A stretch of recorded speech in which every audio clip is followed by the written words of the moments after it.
آج پرویز الہی نے صبح عدالت میں ہائی کورٹ میں لاہور ہائی کورٹ میں پٹیشن دائر کر دی ہے،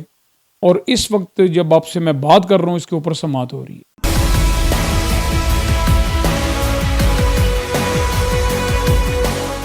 وفاقی حکومت اور پنجاب کے گورنر نے ایک انتہائی غیر آئینی اقدام کیا ہے، جس کی وجہ سے جو صوبائی خود مختاری ہے اس کے اوپر ایک ضرب لگی ہے،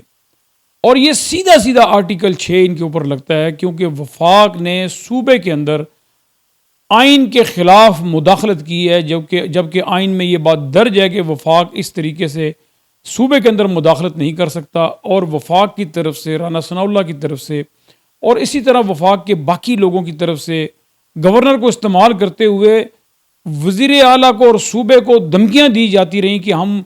وزیر اعلیٰ ہاؤس کو سیل کر دیں گے اور وزیر اعلیٰ کو اسمبلی جانے نہیں دیں گے۔ تو میں سمجھتا ہوں کہ یہ ہے وہ بات کہ جو ایک آئین شکنی کے زمرے میں آتی ہے، اور اس کے اوپر آرٹیکل 6 بھی لگتا ہے۔ تو اس میں اب عدالت میں ہی جا کے پتہ لگے گا کہ اب اس کے کانسیکوینسز کیا ہوں گے۔ دوسری طرف اسپیکر پنجاب اسمبلی نے صدر مملکت عارف علوی کو بھی خط لکھ دیا ہے، اور اس میں گورنر کے خلاف اقدام کرنے کے لیے کہا گیا ہے کہ گورنر نے ایک غیر آئینی، غیر قانونی، غیر اخلاقی کام کیا ہے، لہذا گورنر کے خلاف اقدام کیا جائے۔ اب اگر اس سارے معاملے کو پنجاب کے اگر دیکھا جائے تو پھر تو یہ بھی ممکن ہے کہ صدر مملکت عارف علوی جو ہیں وہ قومی اسمبلی میں شہباز شریف کو اعتماد کا ووٹ لینے کے لیے کہیں اور 24 گھنٹے کے اندر ان کو فارغ کر دیں۔ پھر اس کے بعد کیا ہوگا؟ اگر یہی صورتحال پی ٹی آئی جو ہے وہ کرنا چاہے، صدر عارف علوی کرنا چاہیں، تو پھر آپ مجھے بتائیں کہ اس ملک کا کیا ہوگا؟ اس ملک کا تماشا تو ویسے انہوں نے بنا ہی دیا ہوا ہے۔ اب اگر جواب میں جو قدم انہوں نے اٹھایا ہے یہی قدم ان کے خلاف اگر اٹھایا گیا تو مجھے بتائیں کہ پھر یہ کتنا واویلا کریں گے، کتنا شور کریں گے، ان کی چیخیں آسمان تک جائیں گی، اور پھر یہ اس کے غیر قانونی، غیر سب کچھ پھر یہ بولیں گے۔ تو انہوں نے جو کام کیا ہے وہ انتہائی غلط کام کیا ہے، اور اس کے اوپر عدالت آج یا جب بھی آج سماعت تو ہو رہی ہے، جب بھی عدالت فیصلہ کرے گی تو پی ٹی آئی کے لوگوں نے، پرویز الہی نے یہ کہا ہے کہ جو بھی عدالت فیصلہ کرے گی ہمیں قابل قبول ہوگا۔ تو اب دیکھیں کہ عدالت اس کے اوپر کیا فیصلہ کرتی ہے۔ ابھی آپ دیکھیں کہ وزیر اعلیٰ کے خلاف جب انہوں نے عدم اعتماد کی بات کی تھی تو آج کی تاریخ میں وزیر اعلیٰ نے اعتماد کا ووٹ لینے کے لیے تمام ممبران کو بلایا تھا، اور ان کو یہ نظر آ گیا کہ اگر یہ سارے ممبران آ گئے تو وزیر اعلیٰ پرویز الہی اعتماد کا ووٹ لے لیں گے۔ تو انہوں نے کیا کیا کہ جو اعتماد کا ووٹ لینے کی انہوں نے تحریک پیش کی تھی وہ واپس لے لی۔ یعنی کہ اس سے آپ ان کی بدنیتی کا اندازہ لگائیں، ان کے خوف کا اندازہ لگائیں کہ ایک اعتماد کی تحریک کے لیے وزیر اعلیٰ کو کہا گیا، آج جب وہ اعتماد کا ووٹ لینے کے لیے اجلاس انہوں نے بلایا تو وہ اعتماد کا وہ درخواست تھی وہ واپس لے لی گئی، اور جواز یہ دیا کہ چونکہ گورنر نے وزیر اعلیٰ کو ڈی نوٹیفائی کر دیا ہے تو اب عدم اعتماد کی تحریک کی ضرورت نہیں ہے۔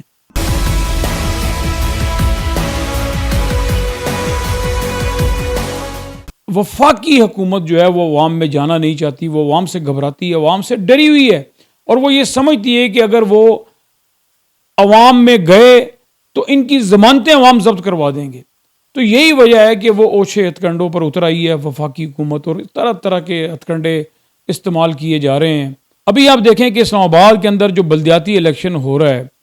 اس میں حکومت نے حلقوں کی تعداد کو بڑھانے کے بعد 31 دسمبر تاریخ رکھی الیکشن کروانے کی، اور 125 غالباً وہ جو ہیں وارڈ جو ہیں یونین کونسل بنائی گئی اسلام آباد کے اندر۔ مگر اب جب حکومت نے اپنی پوزیشن دیکھی اسلام آباد کے اندر کہ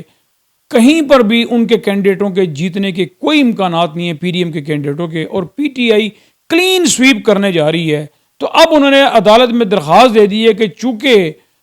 ہلکے آبادی بڑھ گئی ہے، تعداد لوگوں کی زیادہ ہو گئی ہے، لہذا مزید یونین کونسلوں میں اضافہ کرنے کی ضرورت ہے، مزید حلقے بڑھانے کی ضرورت ہے، اور 25 اور حلقے بڑھانے ہیں۔ تو اب وہاں سے بھی رائے فرار اختیار کر رہے ہیں۔ اسی طرح کراچی میں ہونے والے انتخابات کے حوالے سے بھی درخواست پہ درخواست دی جا رہی ہے، یعنی ایم کیو ایم جو اپنے آپ کو بڑی ایک سیاسی جماعت اور بڑی کراچی کی مقبول جماعت کہا کرتی تھی، آج M Q M Peoples Party پوری پی ڈی ایم کراچی میں بھی ہونے والے انتخابات سے رائے فرار اختیار کر رہی ہے اور عدالتوں سے رجوع کر رہی ہے۔ یہ ہو چکا ہے اس پی ڈی ایم کا حال۔ جب یہ سارے معاملات چل رہے تھے تو اس دوران پی ڈی ایم نے حمزہ شہباز کو پنجاب کا وزیر اعلیٰ نامزد بھی کر دیا۔ ابھی دیکھیں کہ حمزہ شہباز جب پہلے وزیر اعلیٰ تھے وہ لندن چلے گئے، اب ان کو بلانے کی تیاری کی جا رہی ہے کہ وہ واپس آئیں۔ یہ ایک مذاق نہیں تو اور کیا ہے کہ جب اسحاق ڈار 4 سال کی جلا وطنی کے بعد فرار ہوئے تھے پاکستان سے، بگوڑے بنے ہوئے تھے اور ان کے اوپر کیسز تھے، پھر انہوں نے کیسے NRO2 لے کر وہ کیسز اپنے ختم کرائے، پھر اسحاق ڈار جب لندن سے واپس آئے تو آتے کے ساتھ ہی وزیر خزانہ بنا دیے گئے۔ اور اسی طرح آپ دیکھیں کہ حمزہ شہباز کو واپس لا کر تو ان کو بھی وزیر اعلیٰ بنانے کی تیاریاں کی جا رہی ہیں۔ اور پھر اسی طرح آپ دیکھیں کہ نواز شریف نے یہ کہا ہے کہ جب الیکشن ہوں گے تو میں تب آؤں گا، یعنی کہ نواز شریف بھی یہ مطالبہ رکھ کے بیٹھے ہوئے ہیں کہ میں الیکشن کے دوران آؤں گا اور میں تب آؤں گا جب میں وزیر اعظم بنوں گا۔ تو اسحاق ڈار لندن سے واپس آئے وزیر خزانہ،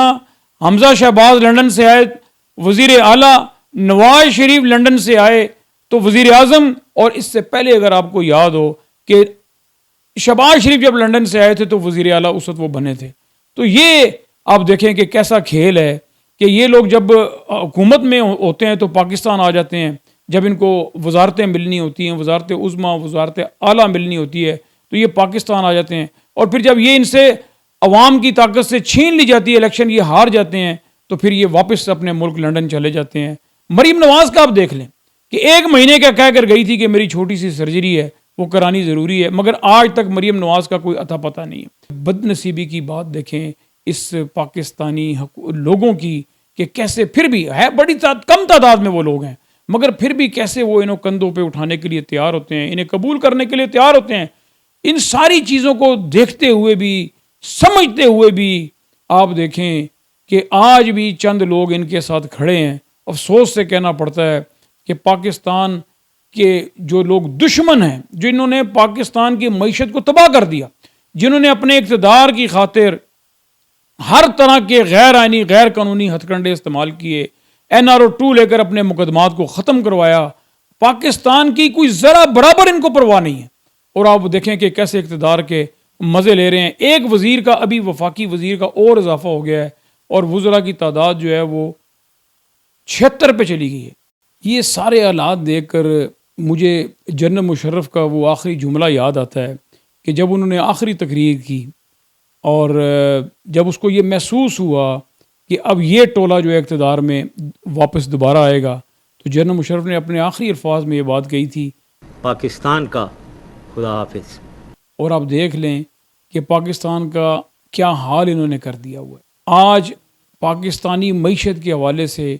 آپ کسی تاجر سے بات کریں تو وہ آپ کو بتائے گا کہ کیا حالات ہے، کاروبار ختم ہو چکا، کاروبار ہی ہے ہی نہیں۔ آپ کسی مل آنر سے، کسی فیکٹری آنر سے آپ پوچھیں جا کر کہ کیسے فیکٹریاں، کارخانے دوبارہ بند ہونا شروع ہو گئے۔ آپ کسی گھریلو خاتون سے پوچھیں کہ وہ اپنے گھر کا چولہا کس طرح چلاتی ہے، وہ اپنے بچوں کا پیٹ کس طریقے سے پالتی ہے۔ اور آپ کسی کسان سے پوچھیں کہ عمران خان کے 3 سال، 3.5 سال کے دور میں اور آج کے دور میں کیا فرق آپ کو نظر آئے گا۔ آپ پاکستان میں رہنے والے کسی بھی شعبے کے شخص سے جا کے پوچھیں کہ اس وقت پاکستان کا کیا حال ہو چکا ہے، وہ آپ کو بتائے گا کہ آج زندگی کتنی مشکل ہو چکی ہے۔ اقتدار کی بندر بانٹ چل رہی ہے، باریاں لگی ہوئی ہیں۔ ایک حکمران جو 3.5 سال حکومت کر کے گیا، جو پاکستان کو ایک فلاحی ریاست بنانے کی خواب دیکھ کے بیٹھا ہوا تھا، اور اس کے لیے وہ اقدامات بھی کر رہا تھا کہ اس کے کیے گئے تمام اقدامات کا مذاق اڑایا گیا، لنگر خانوں کا مذاق اڑایا گیا، صحت کارڈ جو اس نے بنایا اس کا مذاق اڑایا گیا، اور اسی طرح بے شمار کام جو اس نے کیے اس کا کیسا اب مذاق اڑایا جاتا رہا۔ اور اب دیکھیں کہ وہ شخص عمران خان اسی بجٹ میں سے یہ ساری چیزیں چلاتا رہا، یہ سارے کام کرتا رہا، 3-3 ہزار غریب لوگوں کو دینا، 12-12 ہزار غریب لوگوں کو دینا، اور پھر اس طرح یہ سارے لنگر خانے چلانا، پھر صحت کارڈ کے معاملات کرنا، پھر نوجوانوں کو قرضے دینا۔ وہ کہاں سے کر رہا تھا؟ کسانوں کو بر وقت ان کے پیسے مل جانا، وہ کہاں سے کر رہا تھا؟ وہ اسی خزانے سے سارا کچھ کر رہا تھا۔ مگر آج دیکھیں کہ اس خزانے کا انہوں نے کیا حال کر دیا۔ آج لوگ مثالیں دیتے ہیں بنگلہ دیش کی، ہندوستان کی، اور ملکوں کی۔ سری لنکا آپ دیکھیں کہ کیسا ڈیفالٹ ہو گیا، مگر اس کو دوستوں نے ہیلپ کر دی، مدد کر دی، اور وہ پھر اپنے پاؤں پر کھڑا ہونے کے قابل ہوتا جا رہا ہے۔ مگر خدا نخواستہ پاکستان کے ساتھ کون چلے گا؟ آج تمام ملکوں نے پاکستان سے منہ موڑ لیے۔ کوئی مالی طور پہ پاکستان کی مدد کرنا نہیں چاہتا، اس لیے کہ ان کو اعتماد نہیں ہے ان حکمرانوں کے اوپر۔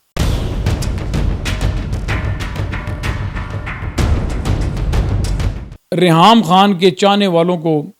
ایک خوشخبری دینا چاہتا ہوں کہ اس نے تیسری شادی کر لی ہے۔ اس نے اپنے ٹویٹر اکاؤنٹ پر جسٹ میریڈ کا ایک وہ پوسٹ لگائی ہے۔ تو بہرحال وہ ان لوگوں کو جو ان کے چاہنے والے ہیں میں ان کو مبارکباد ہی دے سکتا ہوں، اور امید کرتا ہوں کہ جو کچھ عمران خان کے ساتھ ریحام خان نے کیا ہے، اب یہ تیسری شادی میں وہ اس طرح کا کوئی کام نہ کرے۔ میں ریحام خان کے لیے نیک خواہشات، نیک تمناؤں کا اظہار ہی کر سکتا ہوں، اور میں چاہتا ہوں کہ انہوں نے جب پہلی شادی کی 15 سال وہ چلی، 3 بچے بھی اس میں سے ہوئے، پھر عمران خان سے شادی کی تو اس میں سے وہ تقریباً کو 7-8 مہینے چلی، اب تیسری شادی کی ہے، تو میری تو دعائیں ہیں ان کے لیے کہ یہ شادی ان کی کامیاب ہو، اور میرا مشورہ بھی ہے کہ اپنی گھریلو زندگی گزاریں، اپنے گھر میں ہنسی خوشی اپنے خاوند کے ساتھ رہیں، اور واپس بے شک اس میڈیا کی دنیا میں آ جائیں اور مثبت چہرہ لے کر آئیں، نئی زندگی کے ساتھ آئیں،